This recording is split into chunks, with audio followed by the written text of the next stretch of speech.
Good morning. We got great church music here, you know that? I mean, that's really good. But it's Nashville. It should be really good, right?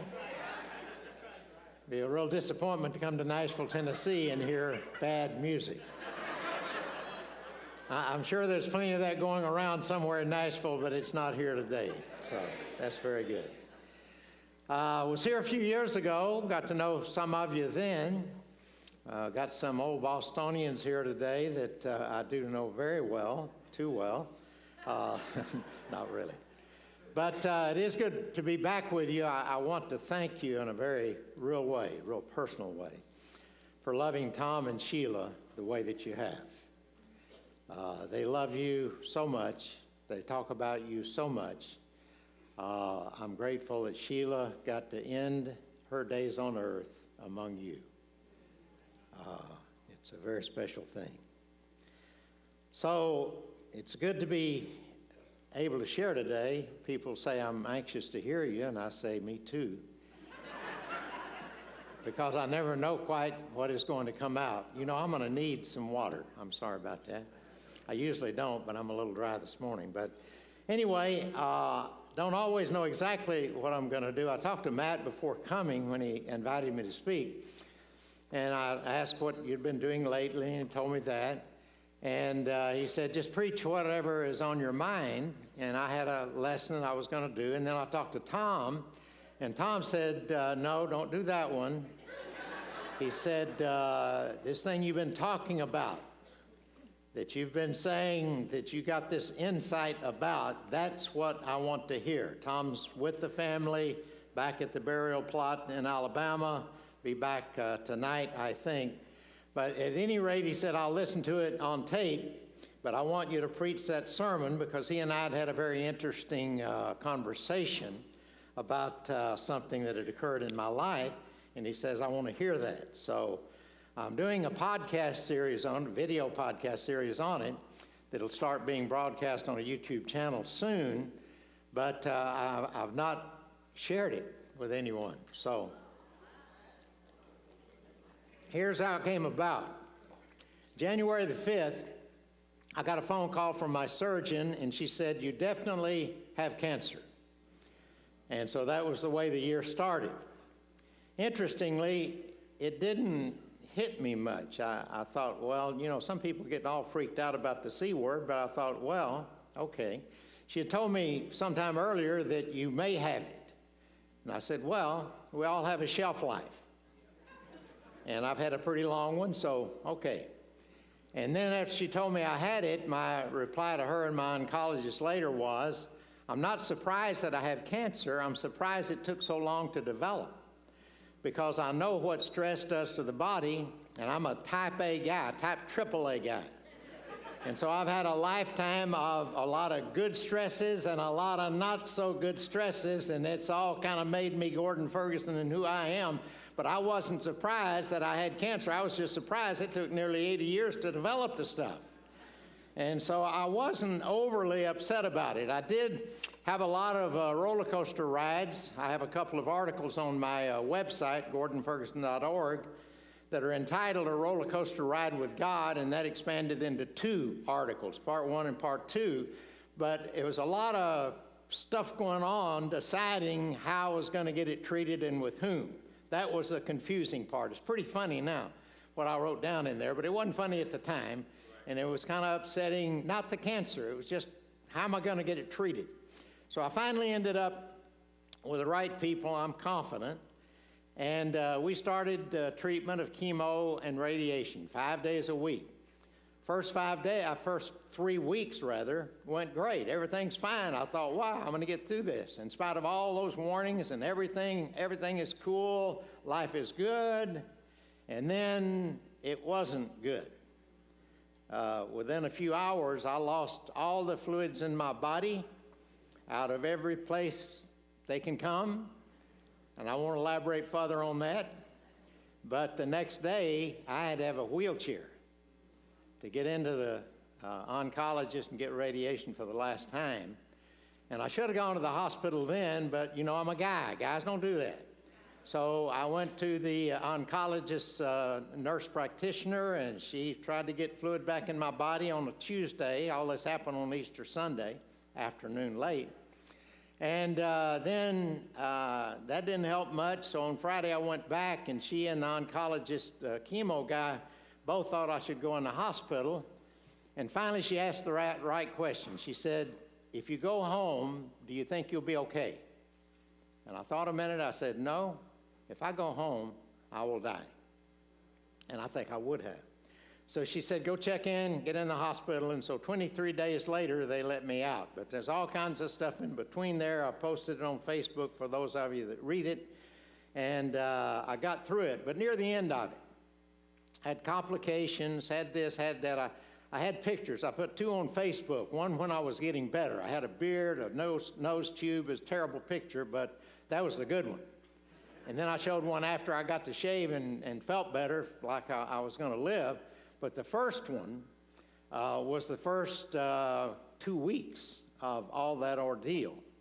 And my son, when he came in the hospital the first time and saw me, he thought I just died because I looked dead in the picture, and almost was.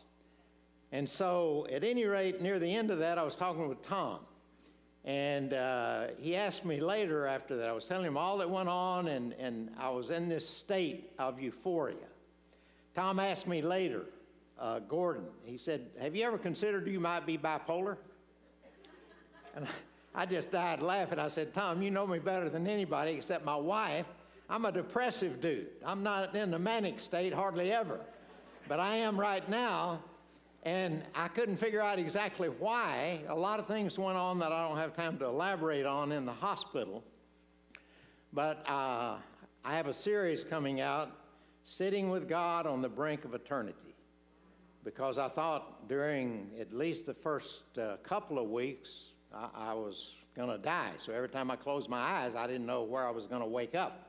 And so all that time I'm talking with God. It was quite the experience, because I realized that I could wake up on the other side, and I didn't know what to do with it. I just talked to God all the time, and at the end of the time when I was going to try to get a little nap again, that's all you get in hospitals anyways, naps. And I was having hallucinations and delusions and all kind of stuff. But anyway, I would sign off this way with God. I say, "God, I know in Psalm 139 you said that all the days ordained for us were written in your book before one of them came to be. So I don't know if this is it or not. It's beyond my pay grade. You take care of that. I'm going to try to sleep. If I wake up on this side, fine. If I wake up on the other side, fine." But the thing I thought about, this is weird. I basically, except for my family and being with them and not wanting to leave them, I would have probably opted to go to the other side, because I realized if I survive this, then I got to do this again. In order to die, I'm going to have to go through something like this again. I thought, man, I'm not sure I want to sign up for that. But that's another interesting thing. But I did get a lot of insights. And when you think you're about to meet God, and easily could, then you think about God. Who is He? What is He really like? You know, the big issue in life to me, the biggest one, by far, how do you view God? How do you think God views you? And how do you view the two of you?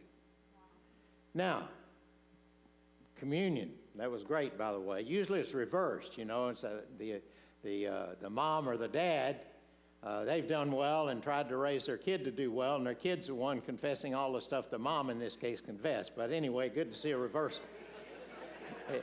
It did make it more interesting. Thank you. But you did a great job sharing. But you talked about personal relationship with God. And God says, you know, the great command is to love God with all your heart, soul, mind, and strength, and your neighbors yourself. But when I think about loving someone with all my heart, you know, I think about my wife, 58 years coming up in January that we've been married. And we're still madly in love. I wrote a book a couple of years ago entitled Fairy Tales Do Come True, 16 Principles That Made Our Marriage What It Is. And but I think warm and fuzzy. And I've had a really hard time in life viewing my relationship with God as warm and fuzzy.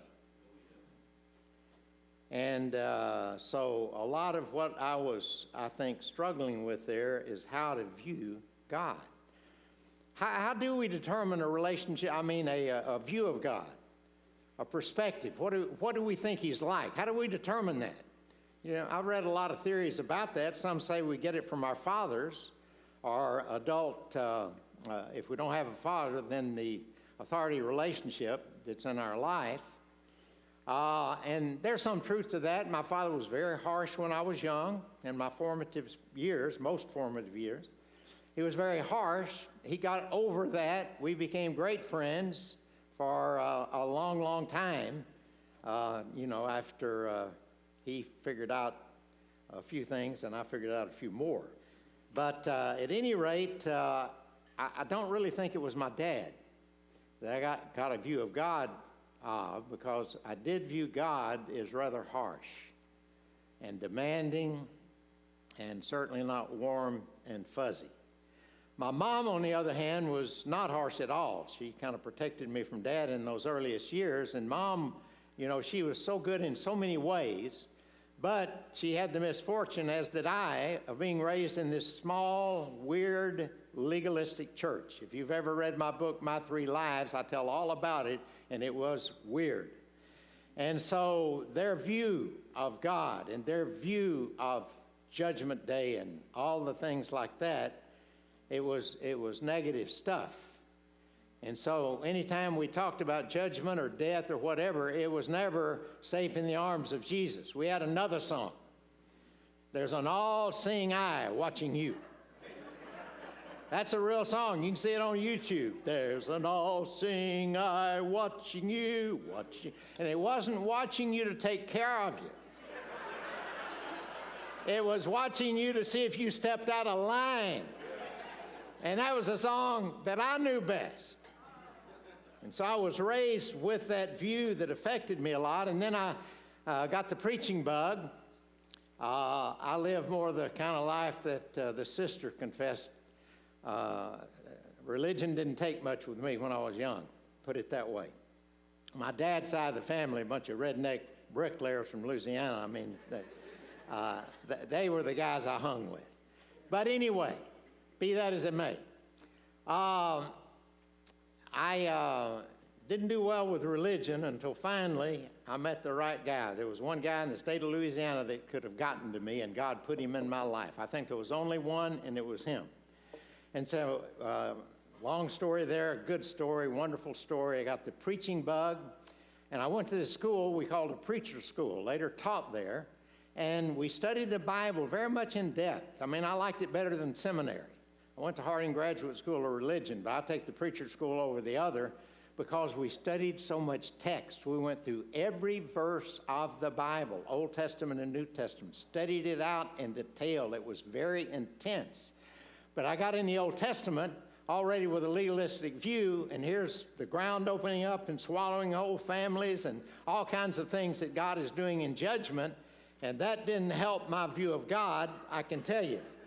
And so I was wrestling with all of that stuff, and, I still wrestle with it. There's something about that, but it dawned on me it's a generational gap thing in a lot of ways. So I'm not altogether down on having been at the wrong extreme there, because I'd hate to be at the other extreme. Right now, put the first slide I have there. Right now, I'm concerned about what's happened to our society is we've left the Bible. I've been saying for 50 years plus since I've been preaching, we're leaving the Bible. Our nation is leaving the Bible. And the further away we get, the more stuff's going to happen, and we are going to deteriorate into a position that you'd have a terribly hard time having believed 50 years ago. But we're there, and it's going to get worse, and it's going to get worse faster. And that's sad. But if you leave the Bible, what else are you going to do? God created us, and God gave us a manual.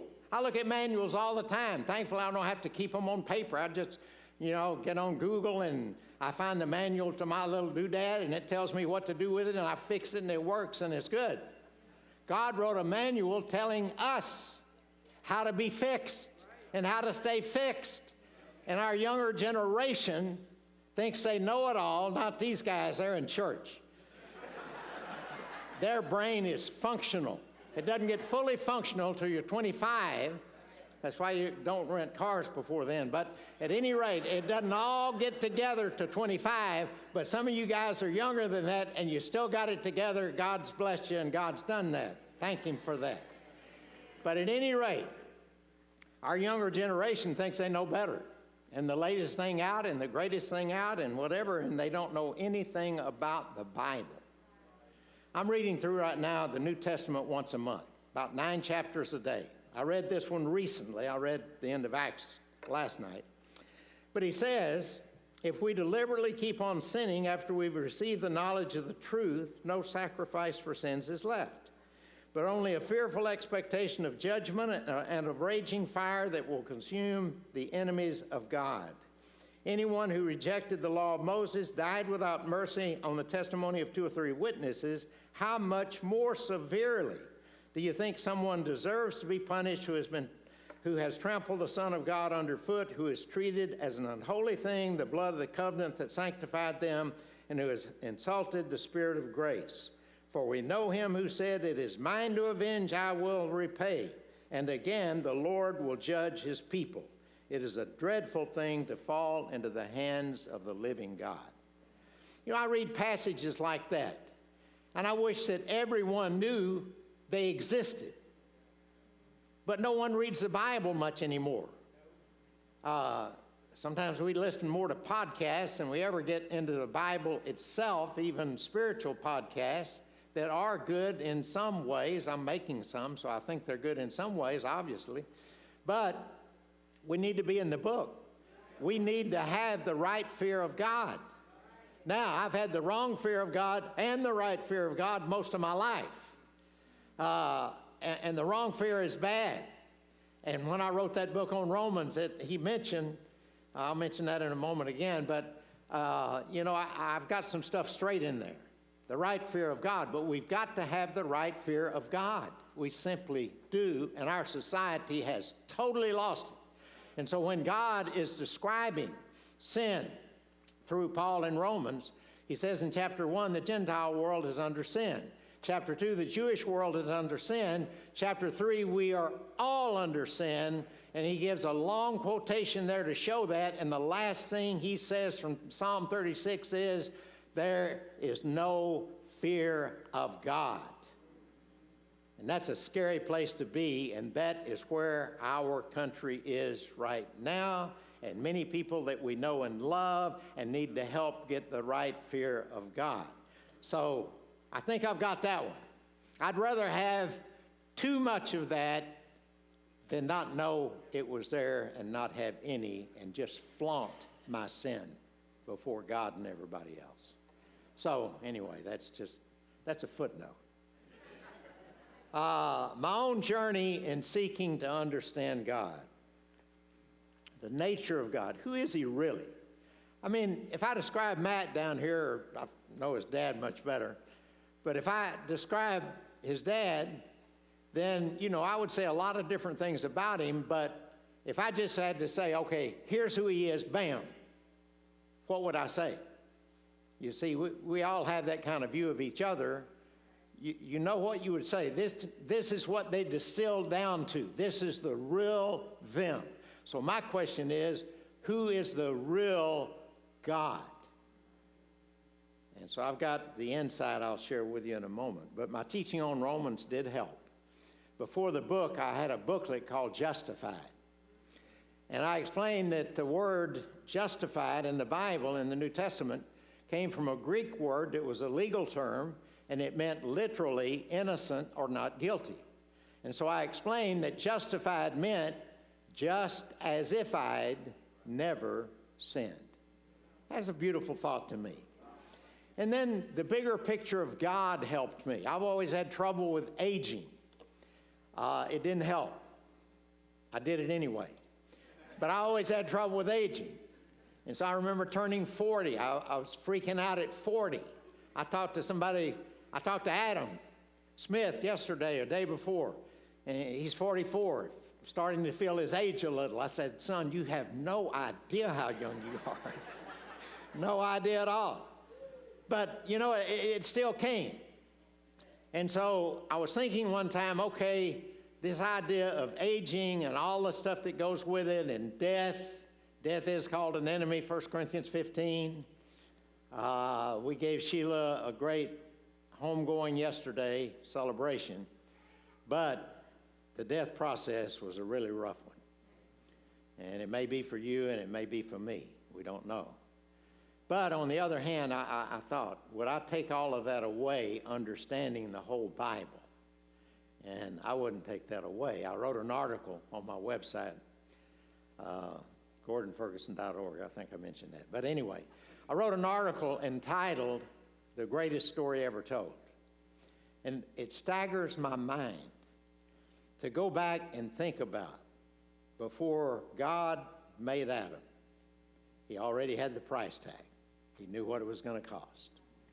He knew that the Creator, in creating humans, would have to himself become a human and die for us.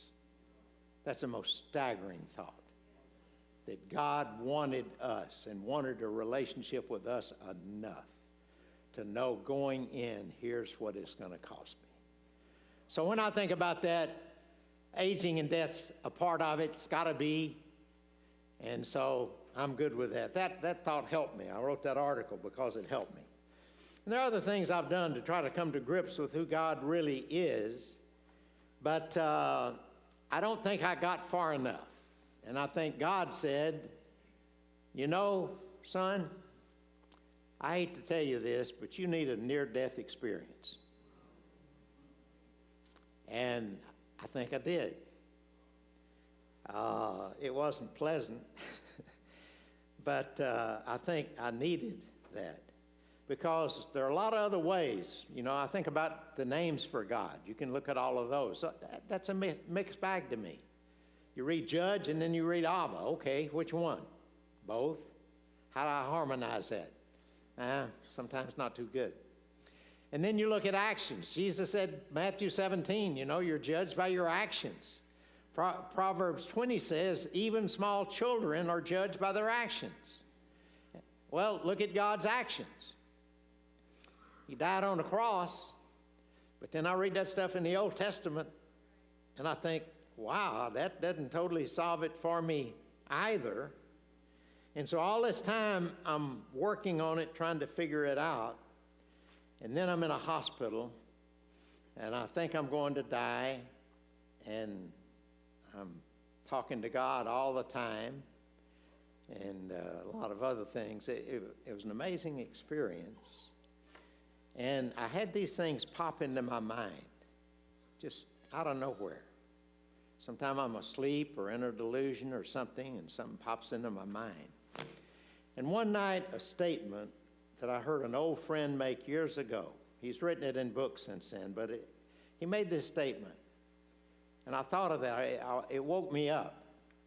And I realized for me, that might have been why I was in the hospital. My friend is Jim McGuigan. He was teaching in the Sunset School of Preaching in Lubbock when I was teaching in Preston Road in Dallas. And we were together for meetings once a year, but Jim and I got together a number of times, had a lot of conversations.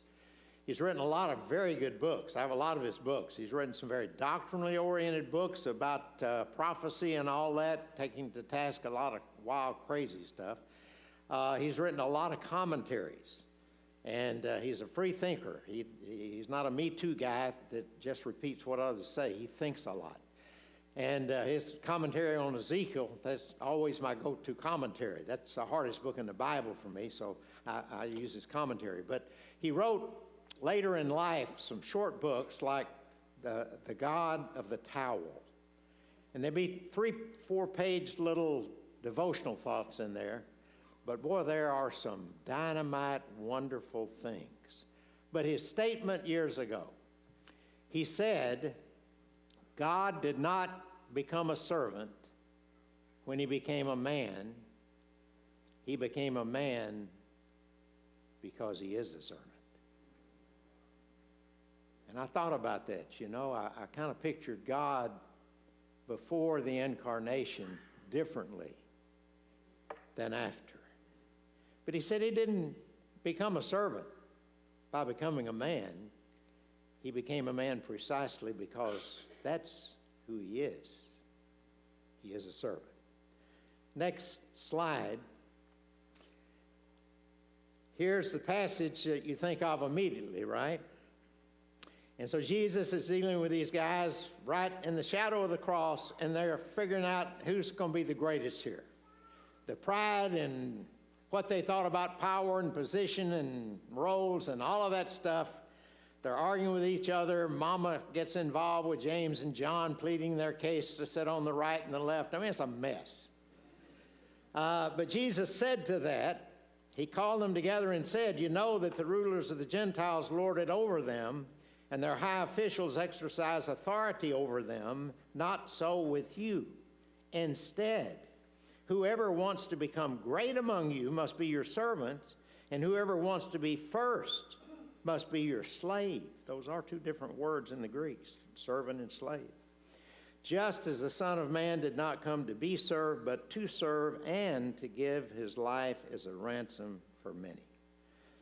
Well, if Jesus is saying the greatest person is the one who's the greatest servant, who does that make God? He has to be the greatest servant possible. He has to be. And once I got that thought, the wheel started spinning. Put the next slide up. Luke was talking, same context. He's giving his version of that, and he talked about the Gentiles lording it over them, etc. But then he concludes like this in Luke 22. He says, but you are not to be like that. Instead, the greatest among you should be like the youngest, and the one who rules like the one who serves. For who is greater, the one who is at the table or the one who serves? Is it not the one who is at the table?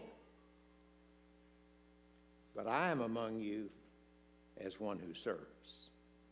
I love that version of it. And then here's a shocker to me. Luke 12 is talking about Christ's return. And this is fairly parallel to the parable of the 10 virgins in Matthew 25. It seems to be Jesus' return, the end of time, etc. And so Jesus said, it will be good for those servants whose master finds them watching when he comes.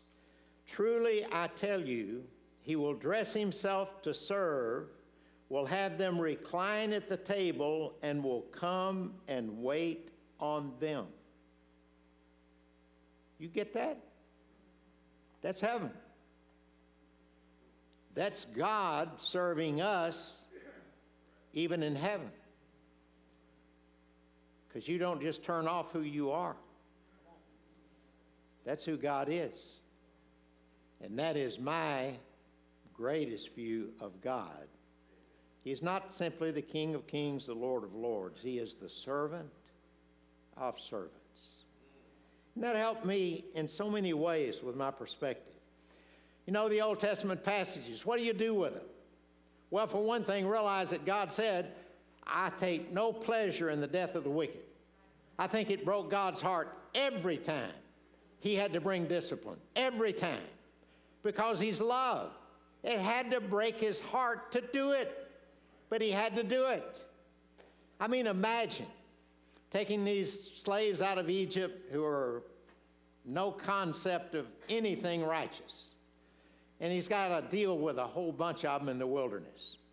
Imagine right now taking the 2 million of the most radical Muslims you can think of and put them out in the wilderness and try to take care of them with Christian principles. Don't you think there'd be some onlookers looking on and saying, wow, that seems a little harsh? And it would seem a little harsh, but it would be necessary, and it was necessary for God to do what he did in every case. I'm with Spock in the old Star Trek series. The needs of the many outweigh the needs of the few. And so sometimes God had to deal with the few in some very apparently harsh ways because of the future and us and everything that had to be preserved and done to bring Jesus to save you and me. And so I can deal with that Old Testament. Whatever God did in the Old Testament, it was right and it was needed because he never makes a mistake. And so I can read that Old Testament and say, okay, you deserve what you got, Bubba. But God had to do it. And then I come to the New Testament, and I look at passages like that Hebrews one. And all through the New Testament, I mean, you've got warnings, you've got, put this off, don't do this, stay away from this, and do this, and put this on. I mean, you could look at it as a rule book if you wanted to, but it isn't. It's God trying to protect us from ourselves. Because we got hearts that are a lot like the ones in the Old Testament. Hebrews 3, he said, of that generation, the Jews, he said, their hearts were always going astray. Jeremiah said, the heart is deceitful above all things and beyond cure. Who can understand it? Do you understand your heart? Does your heart go astray? I'm telling you, I was a mess before conversion, and I'm still a mess. Man, it's a battle. Because Satan's always in there doing his part, and he's pretty slick at what he does. He's the great deceiver. And my heart, my sinful nature is always wanting to take back over, and I need everything that I read, whether it's a promise and a sweet thing or a thing that says, hey, Ferg, wake up, Bubba. You're about to get in bad trouble here. We need all of it. God knew what he was doing when he wrote it. You know, I wrote a book. Someone talked to me about it yesterday, said it helped him a lot. But early on, I think it was the second book I wrote, The Victory of Surrender. And one of my insights that I have a podcast on, I just did it actually, it'll be shown later, but at any rate, surrender, I figured it out, it's got some different levels on the spectrum. And so at the lowest level is what I call resignation. You just resign yourself to the situation. It's kind of like Thomas. I like Thomas, doubting Thomas. And so when Jesus is getting ready to go and take care of the Lazarus death, the other apostles said, hey, we were just up there a short time ago and they tried to stone you. And Jesus never batted an eye. He just kept talking about Lazarus and they're going. And so finally Thomas said, okay, well, let's just go with him and die. I mean, that's kind of where he was. That's the way we are sometimes. All right, God, if you say it, we'll do it, but we don't like it. I'm not even sure it's the right thing, but it must be because you're right and we're wrong. So, amen, we'll go. But we're like that. That's how the world is in a lot of ways, right? If they can't figure out any answer to it, they just resign themselves to it, but they don't have God in the picture. At least we have God in the picture while we're gritting our teeth and doing it. So that's the lowest level of surrender. The middle one is what I would call lordship surrender, and that's really Victory of Surrender, my book. That's where I was at the time. I'm at a better place now. If I rewrote it, I would add some stuff to it, but it's good like it is. Because that's where a lot of us have to start, you know. Jesus said in John 13, the Holy Spirit's going to come and convict the world of sin, righteousness, and judgment. He didn't say he's going to come convict us of grace. We're going to have to get convicted of sin and who we really are to appreciate and accept grace. But at any rate, lordship, that's a victory of surrender. But I think the highest level is friendship surrender, or something like that. It includes the warm and fuzzy factor with God. I think about Jesus as he was moving his apostles from resignation to lordship to friendship. In John 13:13, he said, you call me master and teacher, and you're right, that's who I am. 2 chapters later, John 15:15, he says, I no longer call you servants, I call you friends, because I've shared with you in our Father's business. And so it's the friendship thing. And they had to be brought to that third level. I think of a comparison that helps me. My earthly father, when he was young, he was a force of nature. I was afraid of him. I did what he said because I was afraid of him. As he got older, and, nothing to fear there, as he got older, and our relationship got so much better and got so good, I just never wanted to hurt him. I would have done anything not to disappoint him. And that's how I feel about God. I'm not afraid of him. I just don't want to hurt him, and I don't want to disappoint him. He's been so kind to me. I use that word in my prayers every day. God, you've given me a vast multitude of kindnesses. I mean, that's who a servant is. He's kind. In Luke's account, chapter 6, as he talks about being good to your enemies and loving your enemies, he said, God is kind toward the ungrateful and the wicked. And in Romans 2:4, when he talks about the self-righteous Jews that were in a mess of their own making, he said, don't you understand that the kindness of God is designed to lead you to repentance? And I look at my life before I wanted to have anything to do with God. And he was so kind. Always so kind. In spite of my rebellion and sin, he was always doing something to try to get my attention. Because he's a servant. He has served me from the day I drew breath.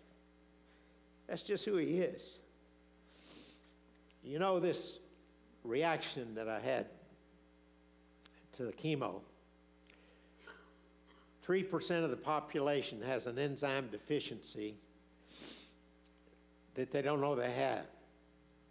And the only way they find out is they team it up with a certain kind of chemo, and that kind of chemo is way down on the list of the most used. And so when I found that out and realized that it was one in some millions of a chance that I would end up like I did, that relieved my mind. I thought, God's got to be in the middle of this one. I mean, the odds meant that God had to be in the middle of that. And so as I was praying to God and through the night and signing off and saying, you got to take care of which side I wake up on. And then I thought of Psalm 90. Our days may come to 70 years or 80 if our strength endures. But he said they quickly pass when we fly away. In a week and a half, I'll turn 80. I'll reach that mark. And so my flying away time has got to be reasonably soon. And how, the 80 years went by fast, bam, just like that. I was in college yesterday or the day before, I forget which. It goes by really fast. I know you can't grasp that, you young guys, but believe it anyway. It's going to happen. They say, till 40 is kind of uphill, go slow, then it levels off and starts going faster, and at 60, it's a free fall. And I'm telling you, that last 10 years, I've only breathed twice, and it passed anyway. But my life is quickly passed, and the time between now and the end will quickly pass. But I thought about it this way. If I could go back to January 1 and flip a switch and change it all, no cancer, no treatment, no reaction, no near-death experience, sitting on the brink of it with God, would I go back and change that if I could? 1,000 times, no. I would not change that experience for anything. And I think God did it for me to see him in a way that works much better for me. But I don't think he did it just for me. He did not give me a gift of teaching and preaching for myself. He gave it to me for other people. He gave it to me and gave me my near-death experience for some in this audience today. You needed to hear my experience. You needed to hear my insights, some of them at least, because of where you are right now. I don't know who you are, but I'm telling you, I've been at this business a long time. There's somebody in this audience that really needs what you just heard. Our hearts are always going astray. And we got people around us sometimes that are so close to falling away from God, but would never know. Because they're now away from reality and they're faking it. And I know that the podcast series that I do, something in there might be the people. I have someone with me that asks questions after I do a presentation. It may be their question or their observation of something. I got all ages, all kinds of people with me doing that. Maybe it'll be their question or their observation. But we need it, and I needed what I got. And my time to fly away will come soon enough, but when it does, I'll fly away into the arms of the greatest servant that the human mind could even begin to grasp. An Abba, a friend. That's what I'll do. And so the day after my memorial, when some guest speaker is speaking, just know that I am with the greatest servant that you'll get to meet soon enough in your own time. And so that is what my time on the brink of eternity with God was all about. Seeing the Lord of Lords and the King of Kings as the servant of servants.